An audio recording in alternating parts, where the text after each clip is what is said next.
луѓе кои што стигнале до некаде, ама не завршиле до крај, моето обраќање секогаш ќе го третираат како емотивно. Многу како вас се зафркнале на таа тема. Тоа што јас го зборувам затоа што јас така верувам. И начинот на кој што тоа го пренесувам до јавноста си има мислење и си го артикулира. Значи, тоа ви паѓа во вода. Втора работа, не релативизирајте. Јас имам многу почит кон вас. Ја ве разбирам. И јас таму не ве гледам сите исто. Јас имам и пријатели, си имам и блиски луѓе, кои што ги ценам и кои што се навистина исклучително и корисни, и квалитетни, и така секогаш ќе биде. Никогаш луѓето не сум ги делела по ниедна основа, освен по квалитет и по човечност. Верувајте, таков е изборот и на моите пријатели. Тоа исто да го расчистиме. Го дадов како пример, затоа што не ме сваќате погрешно сега, вие самите ме носите натаму, но морам да ви одговорам. ДУ е единствената партија која што долг временски период на власт, или со власт, со владеачка гарнитура, но таму работите се како во темен вилает. И мора да постои еден процес на демократизација кај вас. Јас знам дека вие како политичка опција имате други баланси и други задачи кои што ги одржувате во македонското општество. Никој не е глупав. И тоа е добро за доброто на државата.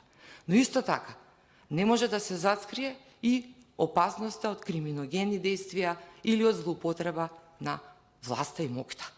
Во тој контекст беше мојата дискусија.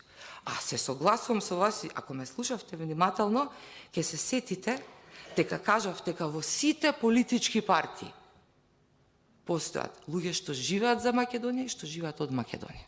Мислам дека беше јасно. Значи, тука никој селективно или ексклузивно не беше одбран. Имам малку проблем кога ме споредуваат со други луѓе, посебно луѓе што не ме познаваат добро. И можам да ви ветам дека нема нешто што сум ветила во животот да не сум го остварила. Многу држам до зборот или до беса.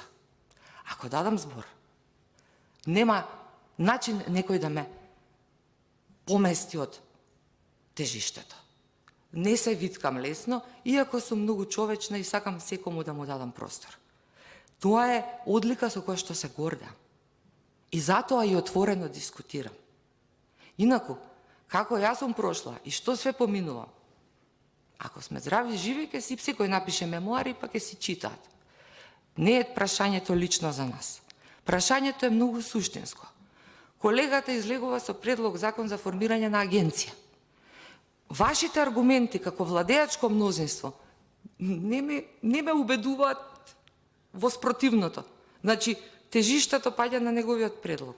И тука нема ништо лично. Тоа е принципиелно. И вие да го поднесевте, верувајте, исто вака ќе говорев.